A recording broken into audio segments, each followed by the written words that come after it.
Hello, and welcome to Survive the Ride's video for E.M.S. and first responders on how to remove motorcycle and scooter helmets from crash victims. The techniques in this video follow Florida PHTLS protocols. Always remember to follow your respective agency's protocol before and after helmet removal.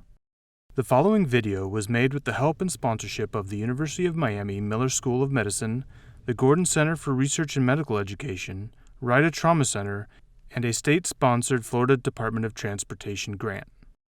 The first rescuer lies or kneels in a stable position to maintain full inline immobilization of the patient's head and neck by placing their hands on each side of the helmet with fingers on the patient's mandible. This position prevents slippage if the strap is loose. A second rescuer then disconnects or cuts the helmet's chin strap or face shield. Be aware, some modern helmets may have visible pull tabs for a modular release, allowing easier disassembly for such emergency events. After removing any straps securing the helmet, the second rescuer places one hand on the patient's mandible with the thumb on one side and the long and index fingers on the other. Their second hand secures the patient's head and neck by applying pressure to the posterior occipital region. For added support, their arms should rest on the ground. This maneuver transfers the inline immobilization responsibility to the second rescuer.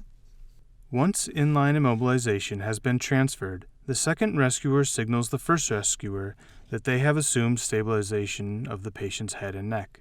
The first rescuer may then begin removing the helmet using slow, cautious up and down rocking motions. Three factors should be kept in mind. The helmet is egg-shaped and therefore must be expanded laterally to clear the ears. If the helmet provides full face coverage, check for glasses and remove them.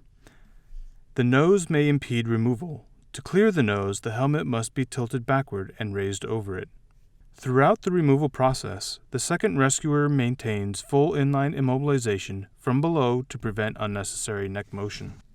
After the helmet has been removed, the first rescuer may place padding under the patient's head to aid in maintaining inline immobilization.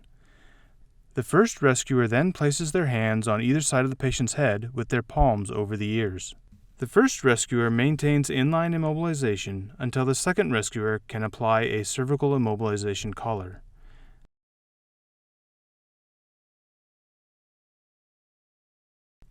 Afterwards, follow through with your agency's protocol for transporting the patient. During the helmet removal process, a few key elements should be kept in mind. Inline immobilization is first applied from above the patient's head.